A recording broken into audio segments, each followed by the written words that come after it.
Welcome to another episode of Beyond the Naked Eye. I am joined by my high school buddy, and I haven't seen him in forever, Bradley Bishop. How are you, man? I'm well. I'm well. How are you? I'm doing all right, man. I haven't. I'm gonna be honest. I did not think our paths would cross again because I saw you a little bit in high school, and I knew you, and we were kind of friends, but it's like we weren't close enough. Where Yeah, it's like after high school, I would just keep talking to you. You know what I'm saying? yeah, we keep in contact. Yeah, I know what you mean. Yeah, But but yeah, I remember some good times still. yeah, for sure. Same here. Yeah, I It's remember prom king when I won that. I remember you shouting out, "Yeah, oh, right, all heroes yeah. wear capes." Yeah, Yeah. yeah, that was Yeah, great. dude. Yeah, and you gave it to hmm Eric, absolute gentleman over here. Yeah, I love that. Yeah, yeah, But hey, here we yeah. That are. wasn't actually my idea. Actually, that was Ethan Woods. He came up and to all the prom kings and was Oh, like, really? "Yeah, yeah, I think it'd be a good idea if we give it to Eric." And I was like, "Yeah, Oh, it's wow. Are you actually saying it was rigged? Are you saying you knew you were gonna yeah, win? You're just yeah. like, It wasn't my idea, but yeah, I'll take credit for it still. yeah, credit hmm credit towards. I hope Eric's doing well now. I haven't seen him in a while either. Yeah, yeah. He messages me every like week actually. Really? Is he doing all So right? What's he yeah, doing? he's doing pretty well. I don't know. I think he's just he's really into monster trucks and trucks Huh. and stuff. So He's he's just just vibing, eh? I hope going he's as it doing. goes. Yeah. I hope he's doing well during COVID. hmm You know. Yeah, yeah, especially, yeah. All right. Anyways, the reason I wanted to have you on is because I wanted to hear your story from the man himself, you, and I Yeah. think some people would be interested as well. Could you just walk me through your cancer story from the very beginning? Like, where did it all From start? yeah, from the very start. Okay. So February 2020. I was in university, and there was one day I just woke up and my foot was really sore. And by the end of the day, I actually couldn't walk on it. And I was kind of confused. And the next day, it was just completely fine, as if nothing happened. So fast forward maybe 2 weeks, it happened again. But this time it didn't go away. But it was actually walkable, so it was okay. It just kind of felt like a sprained ankle, and that's what I thought it was. So I was doing like the RICE routine, which is like rest, ice, compression, elevate. And well, it wasn't really working, but still kind of kept doing it. And then fast forward to the end of March, it was still there. And then yeah, at the start of April, I wanted to go to the U Ottawa clinic to kind of get it checked out, but unfortunately, COVID, they can only do over the phone diagnosis. So I just told her everything, what it looked like and how it felt, and she was like, "Yeah, sounds like a sprained ankle." So she gave me a prescription for a drug and told me to get like orthotics and kind of keep giving it rest and time. But I was a university kid, so I had to go walk to get groceries and beer and stuff. So I wasn't resting it too well. Um, Once you and drink yeah, enough, you I forget about it, eh? yeah, I twisted my ankle back in January. I thought maybe I sprained it or something, Oh, okay. and I kind of kept walking on it, and I kind of kept re-spraining it. I mean, that was the only thing that I could think of. Um, and then so fast forward again to the end of April. It was kind of getting worse, so I decided to actually go to the Ottawa General Hospital. Um, so yeah, I met with the doctor there. He looked at it. It was a little swollen. He looked at it and he was like, "Yeah, I mean, I've had a lot of sprains that have lasted a long time. But since yours has been a long time, we'll do an X-ray for you." I was like, "Okay." He checked it out and he was like, "Yeah, it looks good. Looks fine. Nothing wrong with it." Wow. So yeah, I was like, "Okay." I was kind of shocked because it was getting worse. It wasn't getting any better, that's for sure. And he's like, "Yeah, just give it time and rest. That's all you can really do for it." It's like, okay. So kind of kept going with it. But with the 2 weeks after, I was like, this needs to get better. So I just kind of stopped walking on it completely. Started just rolling around in my wheelchair, and I'd crawl up the stairs in my house to make breakfast. Um, and then it I had a presentation for one of my classes because I was doing some classes during the summer. in May. And after my first presentation, I'd have a few beers. I smoked a little weed because I was, trying to take the edge off, and the weed actually really helped with the pain. That's kind of why I was doing it mostly too. But to this day, I don't really know what I did. But at 5 o'clock in the morning, I woke up and it was probably the most pain I've ever been in my entire life. Wow. It ended up being, I guess, some fractures in my foot. I didn't know what I did. I just slept on it funny or something. So actually, I have some pictures here. I can actually show you if you want. Yeah, for sure. Yeah. So this was at about I think the morning after I got like the fractures. It looked Holy really fuck. yeah. You So woke up and your foot looked like that? yeah, and it was really painful. So I didn't know what to do. I just smoked more weed just to take it off and Yeah. take the edge off, and then um, yeah, I kind of kept doing that for the week. I just they kept telling me it was a sprained ankle, but I didn't really believe it. But I have never um, seen a sprained ankle that bad. Holy shit. yeah, so I went to the hospital again um, at about 7 in the morning. I mean 7 at night, and they finally gave me a room. This is my room at like 4:30 in the morning. They Oh, finally damn. got me a room, and then a nurse came in. She just said, you saw that you came in less than a month ago, and you had a sprained ankle. I can see that it's pretty swollen. It looks a lot worse. So maybe we'll try a foot X-ray this time. And that was it. That's what changed everything for me. They did the foot X-ray. She looked at it. She came in with a doctor and was like, "Yeah, we haven't really seen anything like this before. It kind of looks like you had like a broken foot a long time ago that didn't heal right." And I was like, "Okay." I mean, I don't remember ever injuring my foot, so I don't know how that would happen. So then she's like, "Yeah, let's do a CT scan, but more in depth. So they do that. I was in the room, beside them. I could see my foot on the screen. They had like 4 doctors just looking at it. Some are pointing, some are laughing. I was just kind of getting, nervous. One fact is it's never good to have a doctor get excited. That's one. The fuck? Yeah. Jesus. So the nurse came back an hour later. She brought me in a room, closed the door, sat me down. And she was like, "Yeah, it appears that your bones in your foot are really small. They're like thin. They're kind of fragile." And I was like, "Oh, okay." So I was thinking, maybe I had some sort of like bone deficiency, that just kind of weren't growing or something. And then so she's like, "Yeah, we're gonna bring in a bone specialist to talk to you." And about an hour later, he came in. He just asked me some questions, and he looked at the screen for about 5 minutes, and then he turned to me and he was like, "Yeah, we haven't actually seen anything like this before. I don't know what this is." And I was like, "Great, it's the second time I heard that today." Fuck. So he's like, "Yeah, so we're gonna bring in my boss. He'll come in and look at it and talk to you." And so he did. An hour later, and he came in. He's like, "I haven't seen anything like this." I was like, "Great, that's awesome." Holy crap. That's scary. Yeah, so he's like, "But we do have a few ideas. Either it's osteomyelitis, which is like a bone infection, which would have been great because they could just give me antibiotics and I'd be on my way. Or it's leukemia." I was like, "Okay, wow." But you never really think it's that. So I was kind of thinking, "There's no way it's cancer. It's got to be a bone infection." So they decided they want to do a bunch of tests on me. So they kept me there for about 5 days. My mom got nervous. She drove all the way to Ottawa. From Wyerton. So yeah, it was like 6-7 hours. I was like, you don't have to do that. I'm probably fine. But yeah, she couldn't come in because of COVID. So she was just she was actually out the window.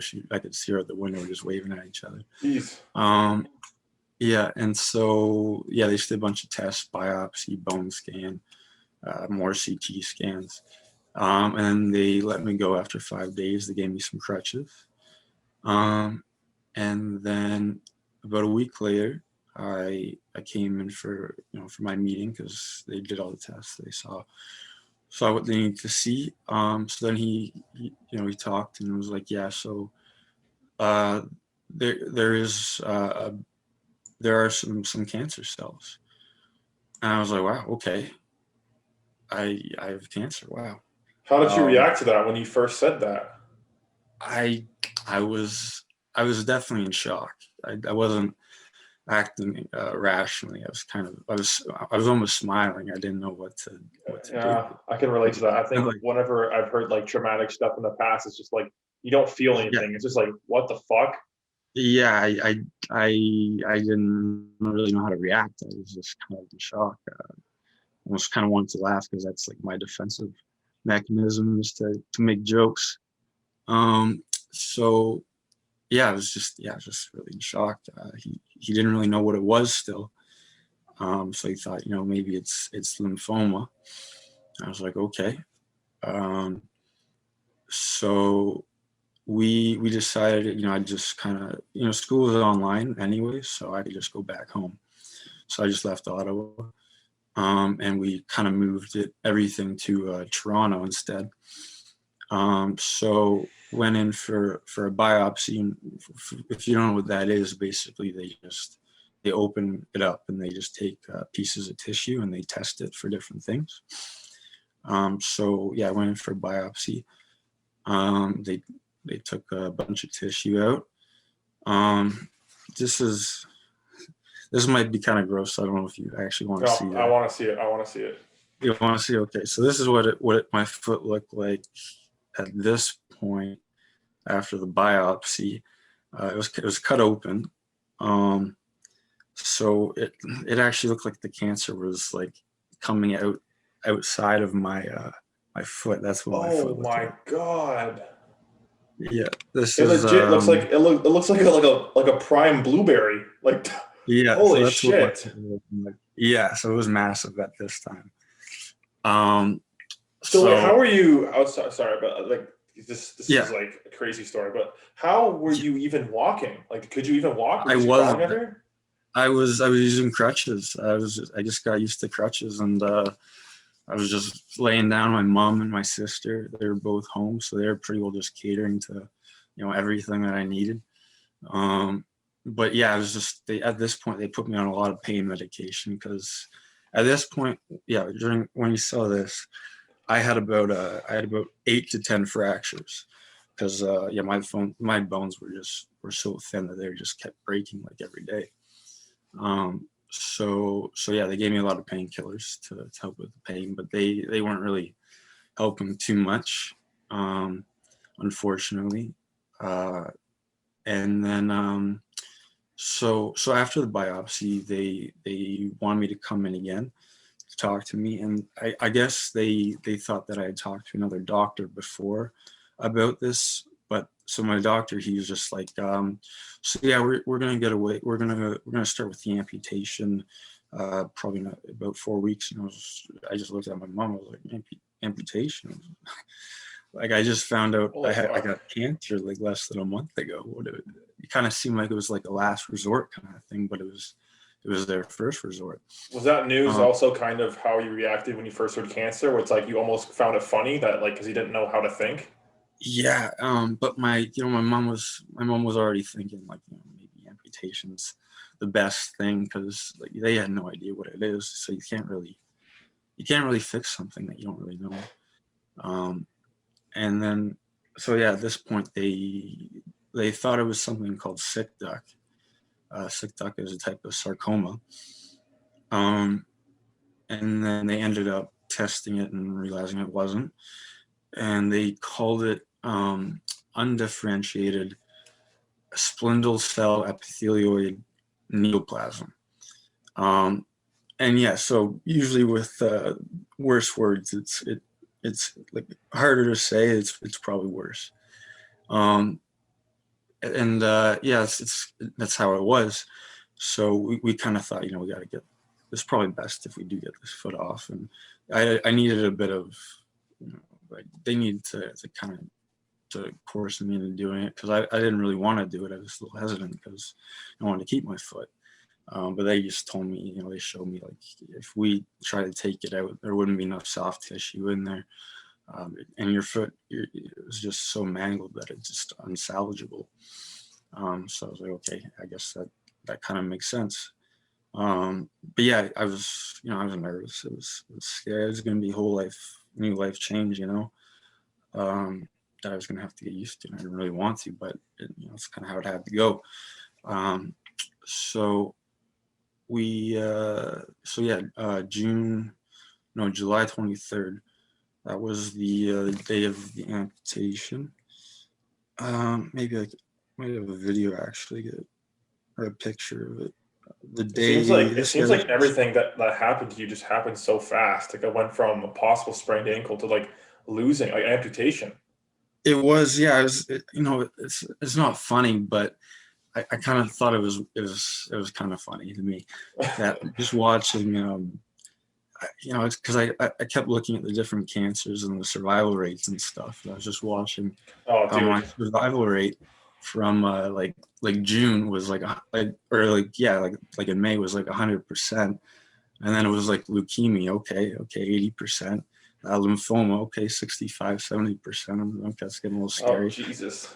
Sarcoma, okay, 45-50%. That's holy shit. And then they're like, yeah, it's sick duct sarcoma, and I was like, okay, 15%. That's oh my god, awesome. Yeah. And then so this was.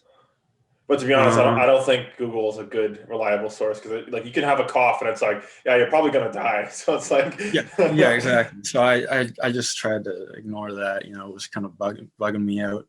But yeah, this was my foot the morning of my amputation. Yeah, it was pretty big. So yeah, needless to say, it had to go. So how much pain? I know you said you're in, like you had loads of medication going through you, but how much pain were you in? Like, could you like do normal things like shower or like go outside even? It was an easy 10 out of 10. It was the most pain for sure I ever felt in my entire life. I like there's mornings I was just waking up screaming, and just so much pain. It just like a throbbing pain. It was pretty terrible. So they wanted to do the amputation for quality of life too. They wanted to give me relief too. So that's kind of what kind of helped me. Well, Brad, what are your thoughts on like the whole process of amputating the foot? Because I mean, obviously it's your foot, you want to keep it, but you're in so much pain. When it came out to actually losing your foot, how did that make you feel? Kind of sad actually. I guess a bit of grief in there too, because I had to lose my leg, so I had to go through a bit of a grieving process. But humans are really good at adapting. We just adapt to everything. It took a bit, but yeah, I kind of got used to the idea that it's just kind of how it had to be. And I wanted to live, so if this was going to save my life, I really wanted to do it. Well, gauging from this conversation, yeah, I know you're pretty open and comfortable talking about this, and I love that. Absolutely. So my question, like, how much did they amputate? Because I don't even 100% know. They amputated from the knee down. They actually gave me a bit. If you want, I can actually just show you. This is what it looks like. Yeah. So yeah, this is a shrinker. So they put this on just to keep it thin. It's actually supposed to be really thin, so I can fit into my my prosthetic. So this was. So I went into that morning. I was really nervous. I didn't really know what to expect. They hooked me up. They gave me some good drugs, make me feel better.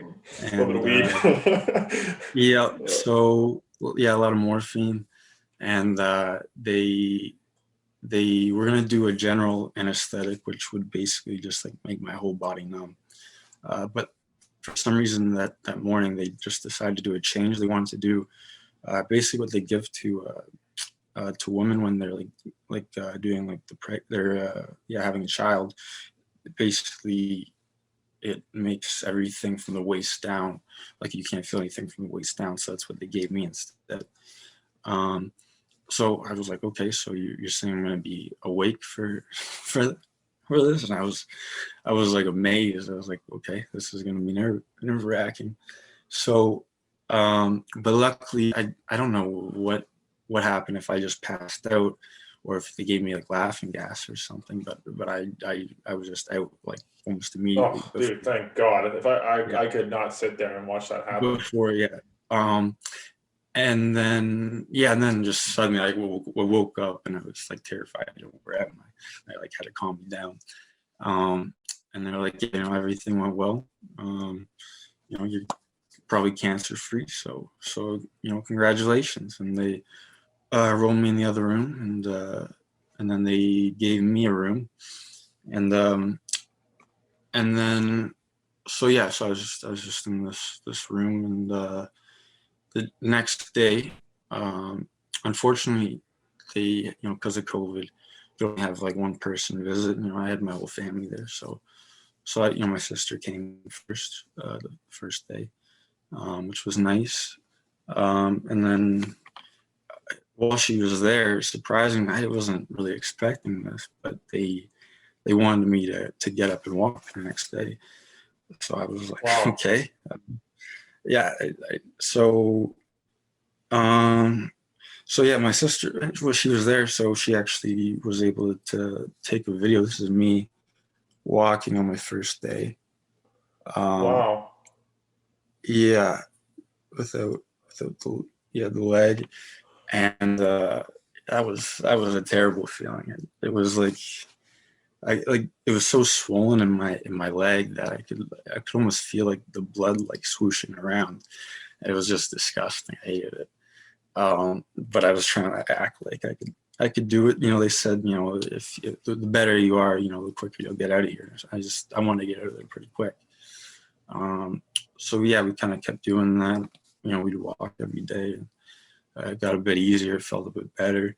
I had a bunch of nerve blockers in my leg, so because I had probably severe nerve damage, right? Because they cut all my nerves.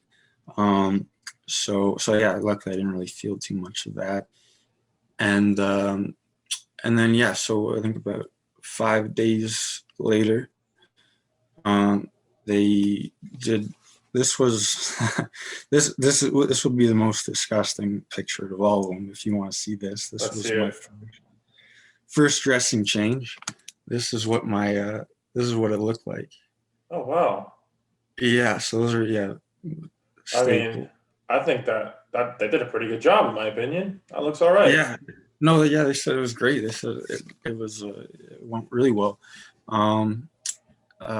Yeah, first dressing change that was pretty bad too, because I had dried blood that they had to like rip off, and then they brought me into an ambulance, which was terrible because I guess they're doing a bunch of construction, so it was just bumps the whole way there. And then so yeah, we got to a rehab facility. They wanted me to stay for like 2 weeks. I guess that's kind of the regular, but I kind of told them I wanted to leave in like 2 days. So they weren't really happy with that. They're like, if we knew that, we probably wouldn't have let you come here. And I was like, okay, well, fair enough.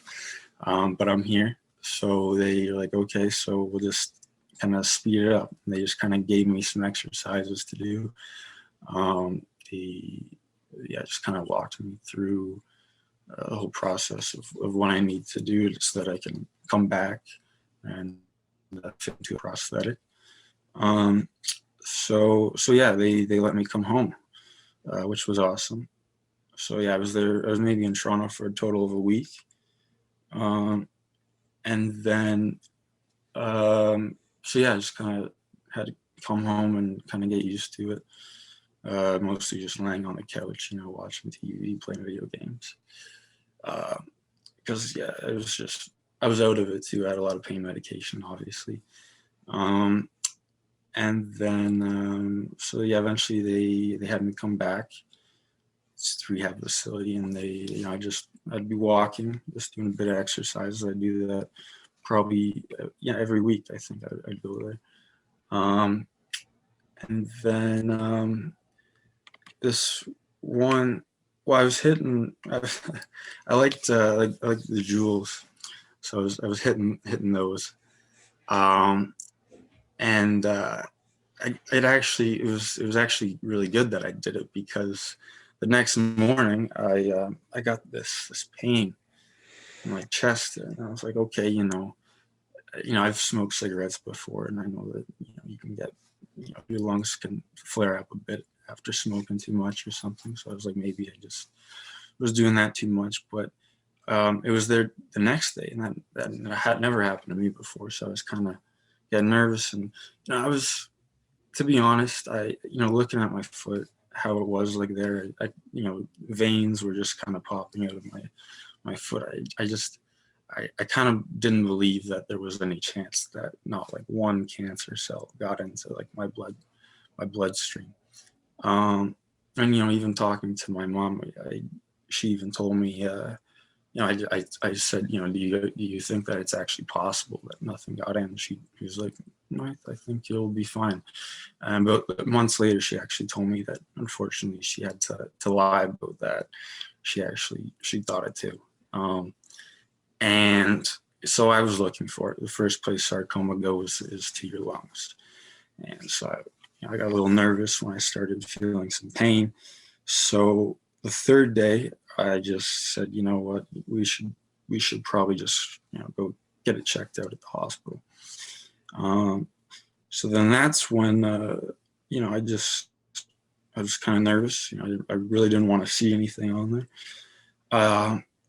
But they came in, and the doctor came in. He's like, so it appears that you have some sarcoma in your lungs, and so we should probably talk to your trauma doctors immediately. And I was like, I didn't know how to react to that. Like, I was even acting even more irrational than even before.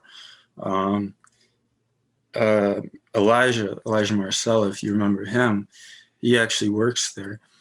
He was a nurse. And, if you ask him, he'll tell you, I just kind of walked out of the room, smiling, and just say, hey, Elijah, just like in a really good mood for no reason.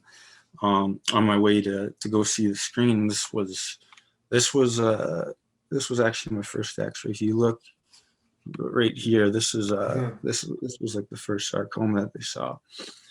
And yeah, it was pretty terrible, because I remember even before I went into the hospital, I was like beside my mom, and I was just like, if they see something on there, it's probably not going to be going too well for me.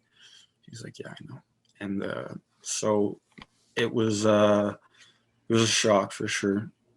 Like I said, in how to react, I just kind of like, okay, I guess we got to start doing something. And, I went to my trauma doctor. We talked with him, and he's like, so we're gonna start you on a palliative care. We're gonna give you these 2 doses of chemotherapy.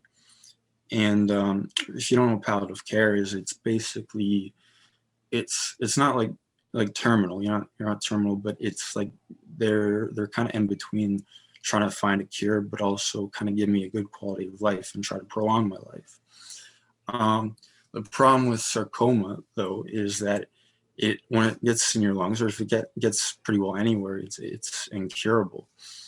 But that doesn't mean that it's over, because there's people who can stabilize the sarcoma, and I've read about people who have actually lived for like 20 years, 20 plus years, with just living with sarcoma in their lungs. So, but the problem with mine was if you remember what I said, like the name of it, epithelioid. That's, if you ever hear about cancer and you hear epithelioid, that's really not good, because that means that it's aggressive. So this was 1 month after I got the first X-ray. This was actually less than a month after it. It like Holy doubled. And shit. yeah, Yeah, I can see that. I was yeah, and like I got a few other ones like on this on the other side too, starting to show up. So I was getting really nervous, and it just when I was talking to my doctor in Toronto, it kind of seemed like they kind of sounded like they were kind of giving up on me, putting me on palliative care, and I guess we just kind of wanted to find a cure. So we were, trying everything we could. My sister, she's a nutritionist. So she was reading a whole bunch about, how people just like said that they survive just because of, what they're eating and what they're drinking. So, I started taking a bunch of supplements. I think at one point I was taking about 25 supplements a day. Holy shit. Yeah, which was pretty awful. I just be popping pills before I eat and drinking vitamin C every day and a bunch of other stuff. And so, we were trying everything. And we were going to go to this place in Mexico. It's called Hope for Cancer. And I guess I should actually mention right in I think it was June, the end of June. We kind of came up with the idea for the GoFundMe. Mm-hmm. So we set that up. My sister just said, maybe, I'll say something. My sister will say something. My mom will say something about the whole situation.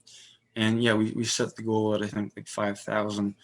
Honestly, we weren't really expecting to get anything like we were. Yeah, I actually Maybe, kind of wanted to talk about that. That's actually one of the questions I had. Like, what's the yeah, story with the fundraiser? Whose idea was it? that was my sister's idea. We were looking into prosthetics, and we were seeing the prices, and it was like we weren't even close to having that much money. So, but it was kind of something we need to do. So we just figured, maybe if I put a GoFundMe up, we could maybe get like $2,000 or something. So yeah, we did it. The night went up.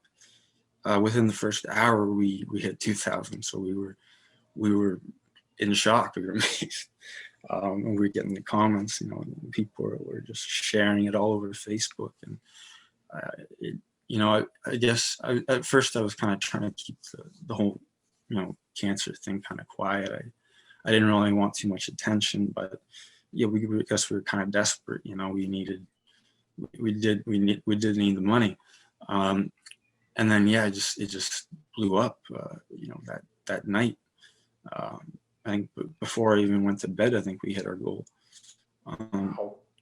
Yeah, and then I woke up and we doubled it, and then it just kind of kept going from there. We just watched it, and it wouldn't stop.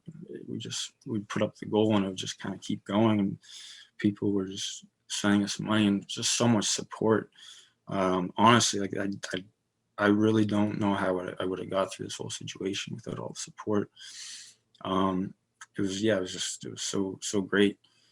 Was that even And something you saw coming? Like that whole, 'cause that was crazy. 'Cause I remember when I think I first saw it in August because it was right before I started college. And I just remember seeing yeah, it. I'm like, holy shit, I had no idea that you're going through this. And I donated as much as I could because, obviously I'm a college student, can't give you like all the money in the world, but I did what I could and I shared yeah, it and stuff.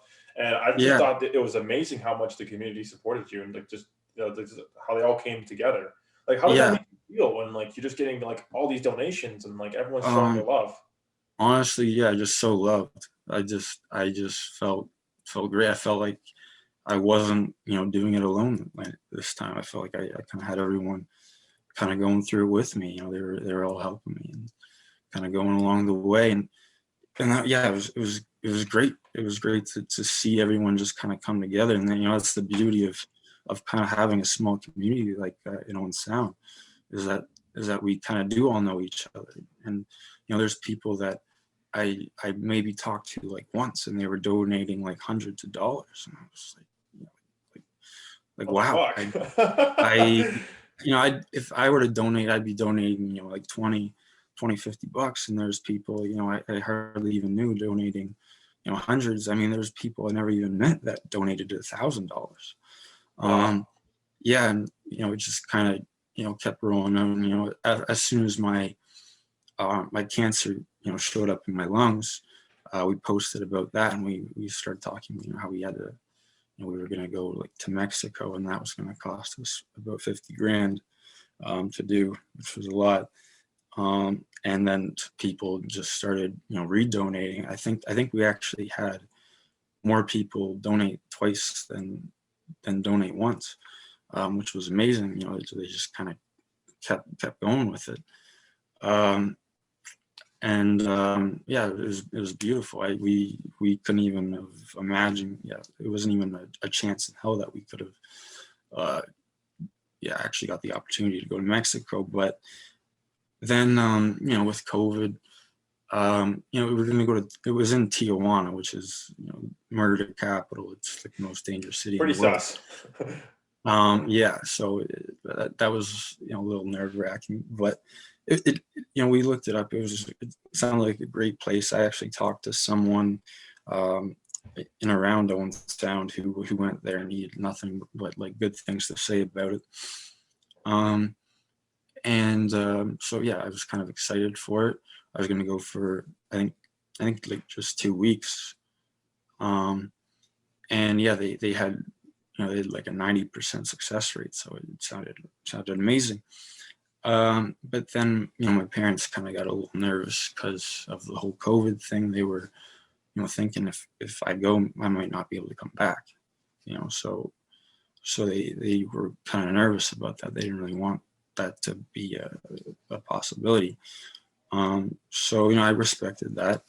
I know they were kind of scared. I was going through it with my family. We were like right there together. My dad, he was living in Cambodia at the time, and as soon as he heard that like cancer was a possibility, he already booked a flight back. And I was like thinking, I probably don't even have cancer. I don't know why he's making such a big deal out of it. But yeah, he was already on his way back. And my mom and my sister, they were driving to Ottawa, like 8-hour trips just to see me. And I was like, okay, wow.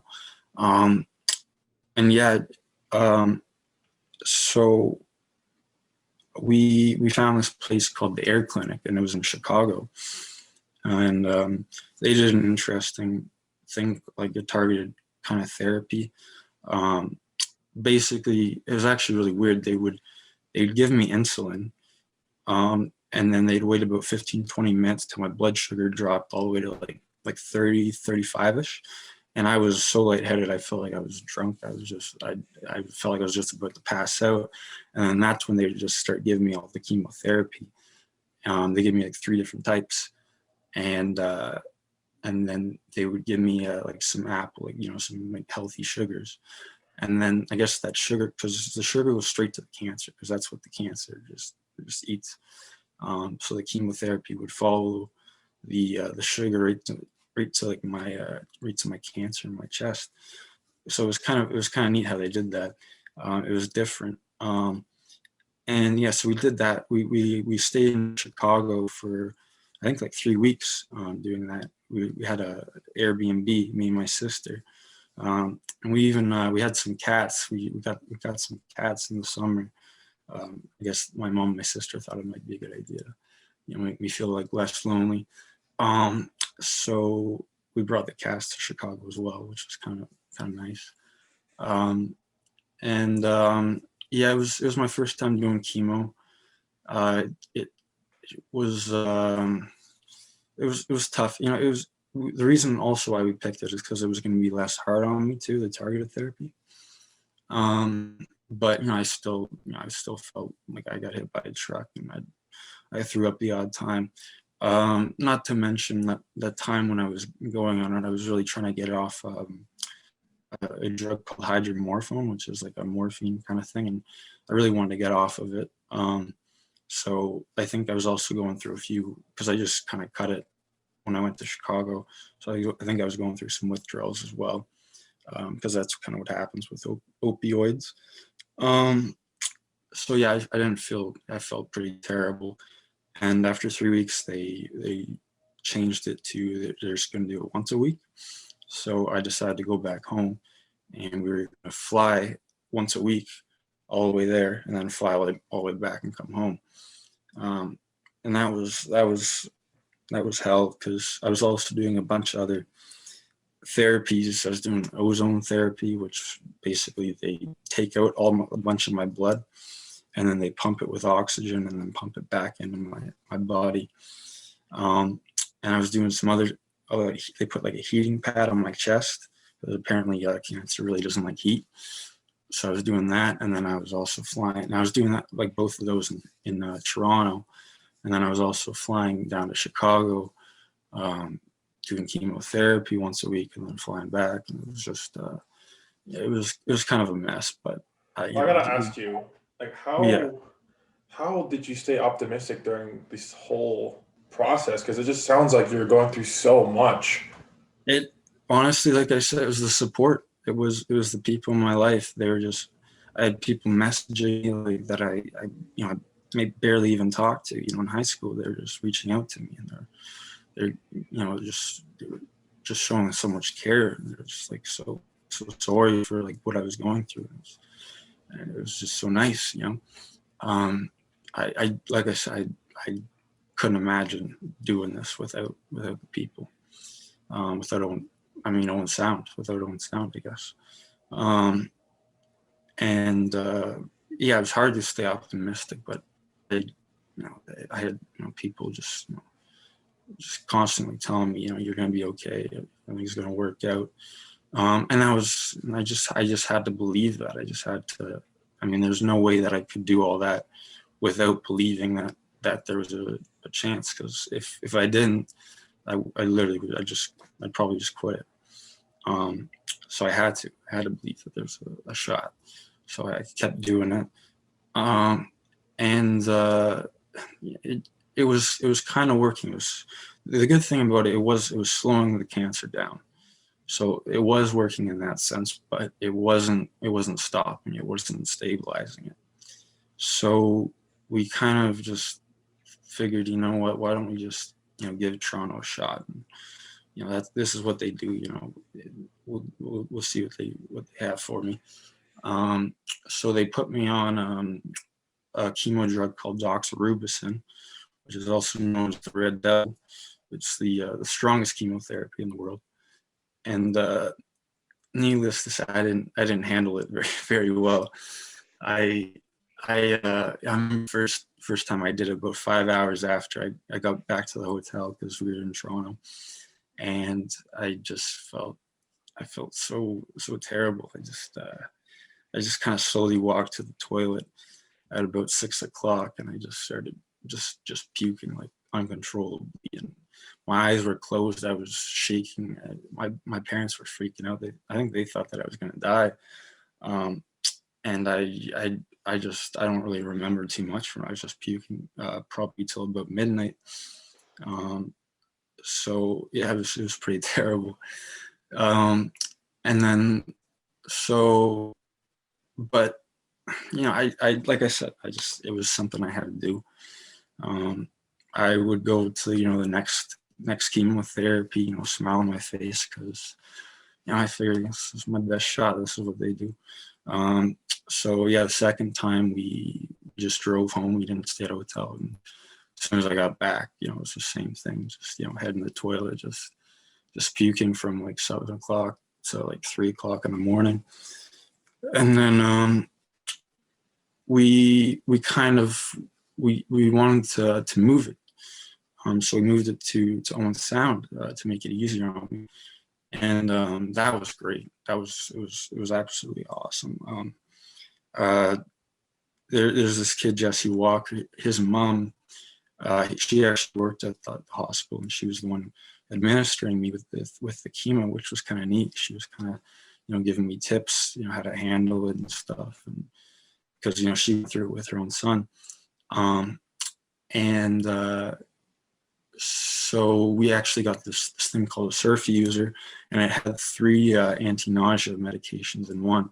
And I just keep it intravenously hooked up to me for 48 hours. And that was kind of the trick. I didn't throw up after that. I felt a lot better.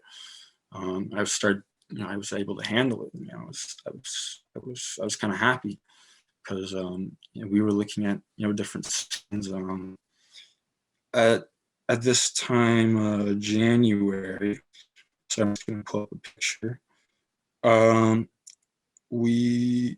So this was. It's not gonna look good, but it was kind of good because it, believe it or not, it was actually slowing it down. But these were my lungs. Holy shit. January. Yeah, just January. So yeah, they were getting pretty big. I was getting nervous, but this was actually slowing it down. But then the day before my fifth, it was gonna be my fifth chemotherapy. The problem with doxorubicin is that it's so it's so deadly, it's so toxic that you actually have a lifetime amount that you can handle before bursts your heart. So I kind of started exceeding those levels. So my doctor kind of sat me down and was like, we thought it kind of was working because it was slowing it down, but he sat me down and just kind of said, no, we don't think it's working. So I guess they were hoping for stabilization, and I guess it wasn't stabilizing because it was still growing a bit. So yeah, they decided it wasn't working.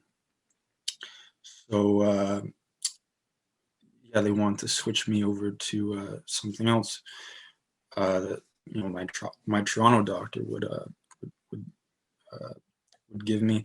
And so about a week later, he called me and he gave me 3 options. One was a different chemotherapy, but we figured if doxorubicin didn't work for me, then no other chemotherapies would probably work. The second option was targeted therapy, which was just a pill. And then the third one was immunotherapy, which was basically just kind of makes my immune system really strong so I could battle it. But my doctor really recommended this targeted therapy.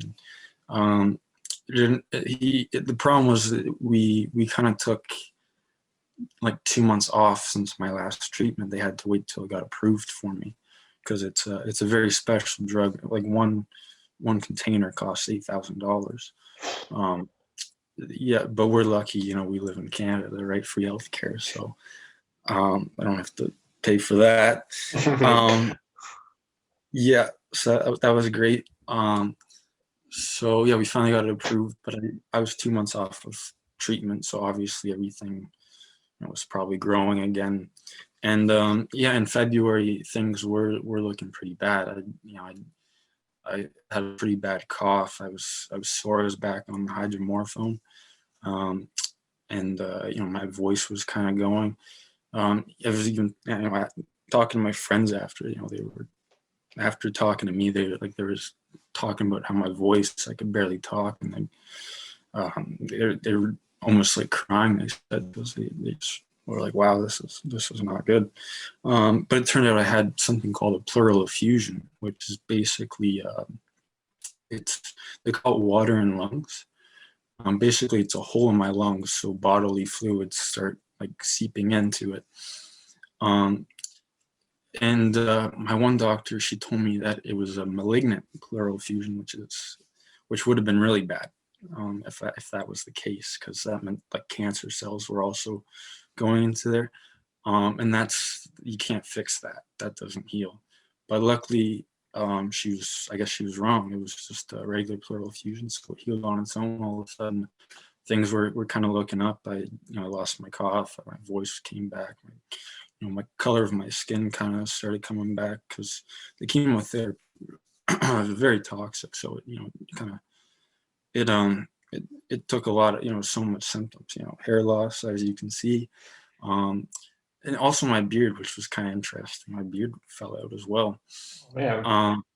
Yeah, and mouth sores, which was terrible for eating. Really? Because didn't want to eat because my mouth was just riddled with sores. So yeah, I just kind of wanted to eat, just soft stuff, I guess. And yeah, vomiting, puking, just feeling terrible. But yeah, after I got off of it, I started just feeling great. They put me on this new pill, this targeted therapy. I take it at noon every day. Yeah, once a day. And yeah, I've been feeling pretty good so far. And yeah, that was just in March. When they decided to do that. I mean, yeah, I guess that's kind of it. In April, I guess now, I guess actually on Tuesday, I just got a call from my doctor, and they said I got an underactive thyroid, which is actually okay because I mean, all it does is it basically just makes me fat, tired, and cold. And we're coming into the hot months, so it's okay if I get a little cold. And I'm fine with sleeping. I love sleep, and I'm losing a lot of weight, so it's actually probably good if I get fat. So yeah, that's just a side effect from the drug that I'm on. But other than that, I mean, that's pretty well where it is. That's kind of it. Wow. It's not, yeah. That was my first question, and I did not expect a 40-minute answer, but god damn, Yeah. that is quite the story, dude. Holy shit. Yeah. Long journey, but yeah, that's how it's been. Are things, I mean, obviously I don't want to speak too soon, but it's important to be optimistic. Are you feeling better? Yeah, right now I'm feeling great. But as I've kind of seen with this whole cancer situation, I feel like I kind of have like a month off, month on, kind of thing. So we'll see how it kind of goes from there. But I'm coming into the summer, and the last post on my GoFundMe, I think it said that my goal was we go camping every year, me and my family, to kill bear provincial park. So that's kind of my goal this year. And that's only I think a couple months away now. So I'm kind of hoping that I'll be feeling pretty good so I can do that. How has your relationships with your family and your friends been affected by the sarcoma? Like, do you feel like they've been brought closer together because of this? Yeah. Originally at the very start, like I said, I didn't really know how to act. I didn't really know what to feel. So I didn't really know how to act around them. I remember telling them like the first time, like, I have cancer. I told like to their face, and they were just like, they didn't really know how to react to. I mean, How do you react, really? Like, holy fuck. Yeah. So yeah, they were just kind of, they were sad. We were just, I guess we just, it kind of brought us a little closer together, but I kind of felt like I was kind of distancing myself away from them a bit because, like I said, I didn't know how to act around them. And this whole situation, sure, it's happening to me, but it's not just killing me. It's kind of killing my family too, and my friends. To watch me go through this and to have to go through this as well. So it's not, like I said, it's not just me going through this. It's everyone in my life. We're all doing this together, and that's the great thing. But so now, I definitely, with my family, my sister's back at home. We're watching like TV and movies like together for like the first time in like 10 years. Wow. So that's kind of great. And yeah, my friends, I'm pretty well talking to them like every day. With COVID, it's kind of hard. Like right now, I got the shutdown, so I can't really even see them. But we play video games, so I mostly just do it for the social aspect, so I can talk with them. Yeah, so it's definitely brought us together. For my birthday, actually, my sister thought it was a good idea if she basically put something on Facebook that she would hide it from me, but she just said, everyone who has any memories of Brad, for his birthday, maybe just write something, favorite memories of him. So that's what she did. Yeah, for my birthday, you know, it was almost hard to actually read. There were so many, and I just thinking back on all those times, it was kind of sad. But in it, there's not one of my friends actually wrote anything, so I was kind of confused. But a week later, they gave me this because they wanted to do their own thing. So yeah, they just had like different letters in here, just about memories, and it's just yeah, it was pretty touching. It meant a lot to me. So yeah, definitely just brought us together. Well, one thing I wanted to ask you about is because I'm just guessing from an outside perspective. It seems like your sister was heavily involved in the whole fundraiser and the whole process of you just getting better. So asking you, like, how important has your sister been throughout this whole process? Insanely important. She has completely taken care of me. Like, I'm basically with my mom here too. I feel like I'm just like a king. I'm just kind of just sitting doing what I want, and they're just bringing me food. I don't have to do anything. They do everything for me. And yeah, she's giving me a lot of support. You know, she asked me to do different things like every week. You know, ATVing, snowmobiling, hiking. You know, and trying to keep me positive every time. You know, I go. You know, a lot of ups and downs. You know, with emotions. You know, with this whole journey. So she's trying to keep me level headed, which is great. Yeah, so she's been insanely important for me. Well, hey, shout out to your family, man. I think that's Mm-hmm. really touching. I think that's amazing. One thing I'm kind of switching topics here. Yeah. One thing I wanted to ask you is obviously, you have cancer and it fucking absolutely sucks. But Yeah. what's even worse is you have cancer during a fucking global pandemic. Mm-hmm. How much did your treatment? How much was your treatment affected by the global pandemic? Yeah, it was tricky. Like I said, when we first started doing it, I couldn't see my family. When I went to Mount Sinai in Toronto, I could only see my one family member at a time. And then, yeah, coming into the treatment, it was kind of difficult with Chicago because, as you know, we have like a 2-week kind of quarantine if you leave the country. So we, we when we got back from Chicago, we had to do a 2-week quarantine. But the thing is, we kind of kept going back to Chicago, so our quarantine would kind of just reset every time we'd come back. So that was pretty tricky, and we were nervous. If something happened, maybe I'd get stuck in the U.S. And that would really suck. And yeah, apart from that, there's actually, there's been some negatives. Those are the negatives of it. But one positive from it that I've kind of noticed is that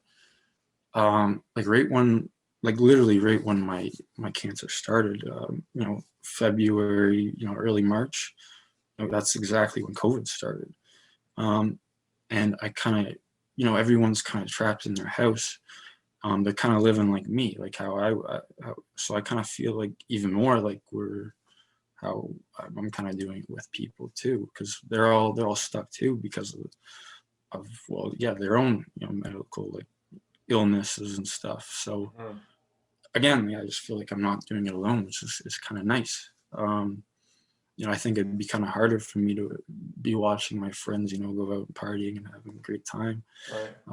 But luckily, they're just doing exactly what I'm doing, so I just kind of feel normal.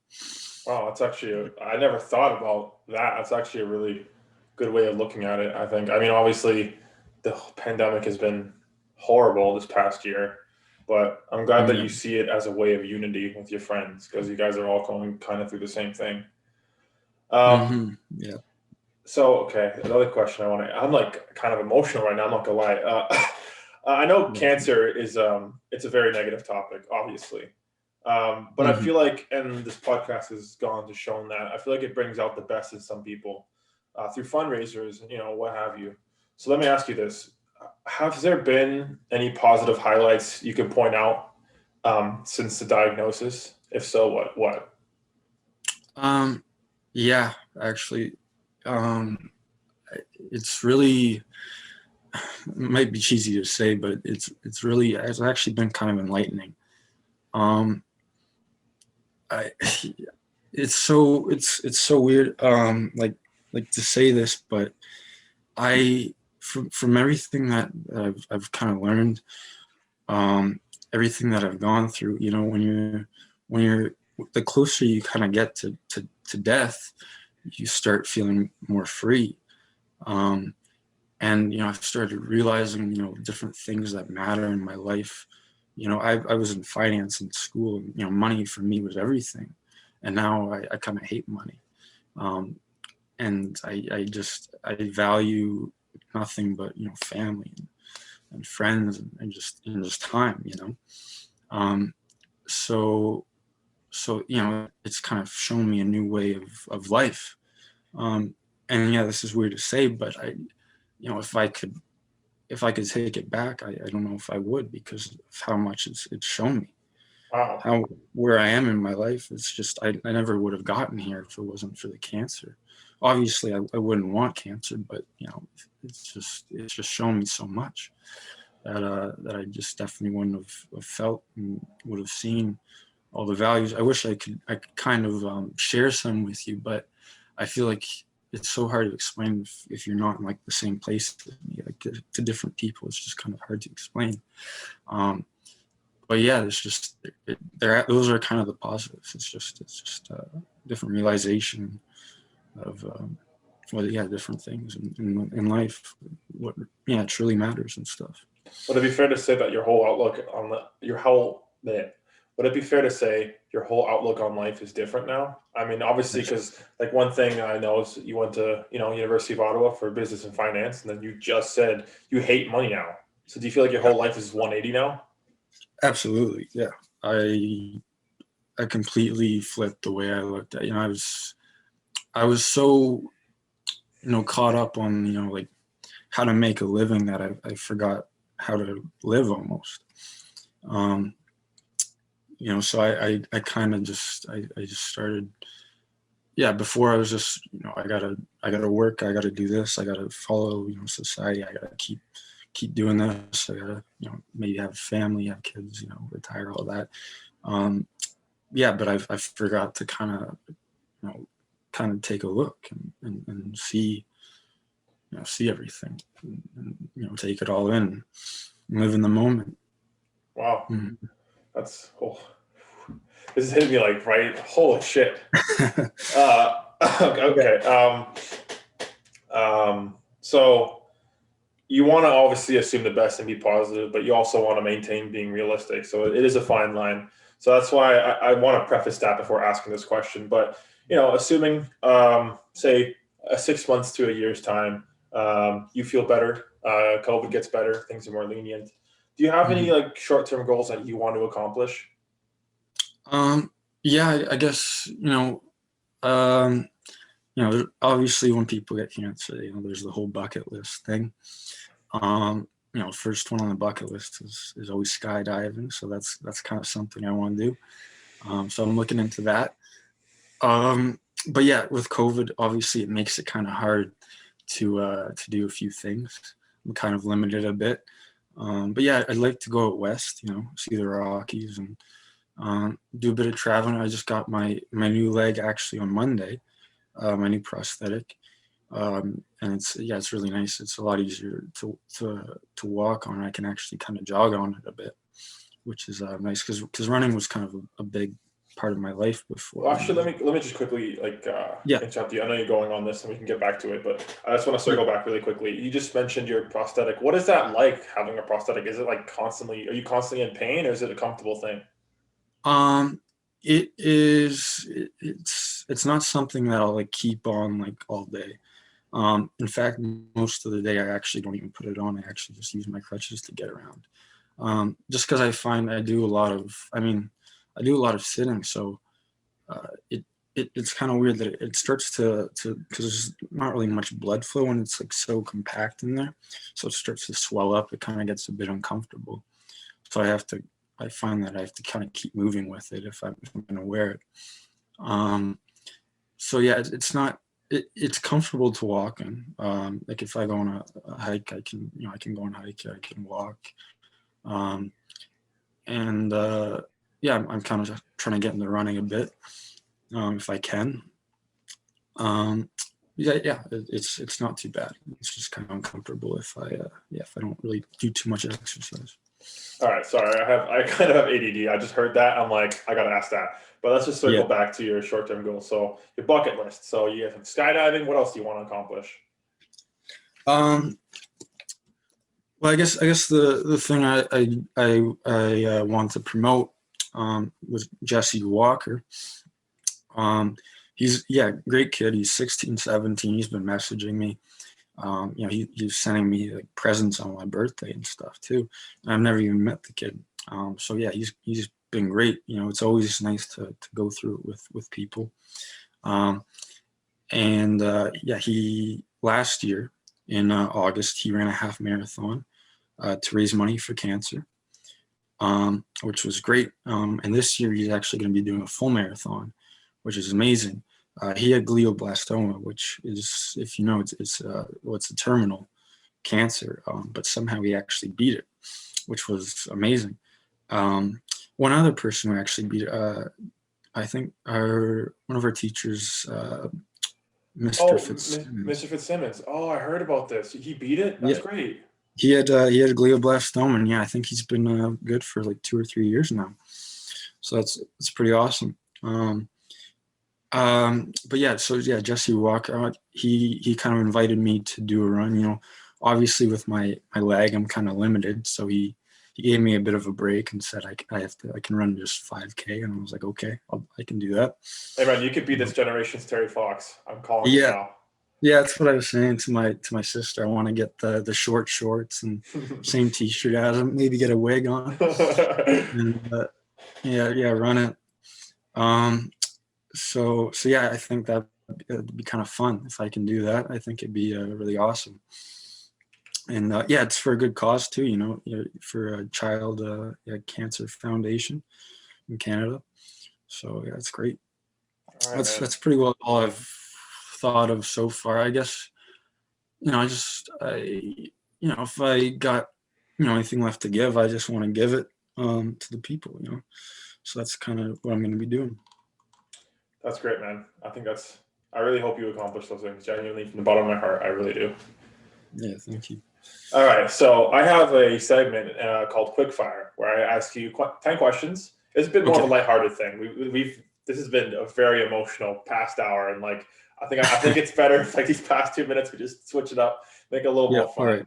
So this segment is called Quickfire. I already said that, but basically I'll ask you 10 questions. There's no thinking, there's no breaking it down. You just got to answer. Okay. You ready? Let's do it. Yeah. All right, Brad.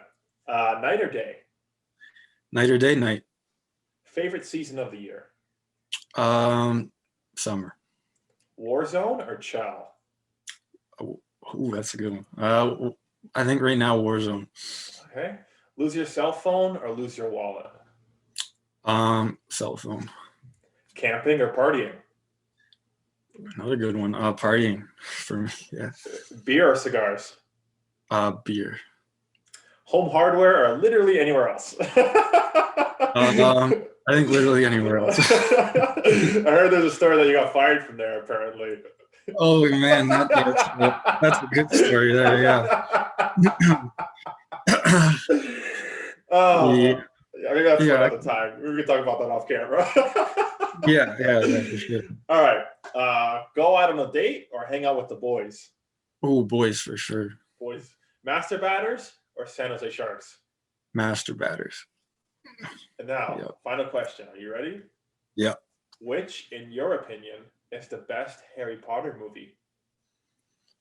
Oh man, you know what? Number two, Chamber of Secrets. Hey, I'd love to hear that. All right, man. That's been the entire podcast. Before I hop into my last final thing, I just want to say thank you so much, man. I think starting up this whole podcast, I wanted to have conversations just like this. Hearing your story has just impacted me in a different way, man. I think obviously I knew about this and I knew what you were going through, but I had no idea of how day to day, how much it took a toll on you. So, dude, Yeah. again, thank you so much, man. I think that was great. Yeah. Well, thank you for having me on here. Yeah, it was fun. So, a part of my last bit, I just want to give you the chance to promote whatever you want. I think is your GoFundMe still active? Is it still going? Yeah, GoFundMe's still going. We've actually hit our goal. I checked the other day. Yeah, It's like 90,000, right? yeah, 90,000. Yeah. That's amazing. Yeah, there's a good chance that, I mean, I don't even know what to do with the money. You know, we used it for treatment. We bought a leg, which is a couple legs actually, which is expensive, but I still got some money left over. Maybe, you know, maybe probably donate it to Cancer Foundation. Honestly, um, but yeah, yeah, it's still going. And yeah, the Jesse Walker run, August 28th.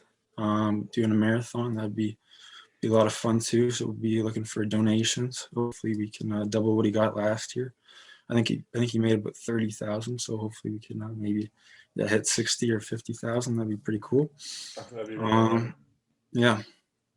All right, that's been another episode of Beyond the Naked Eye. My name is Brian Correa, and thank you for watching. And we'll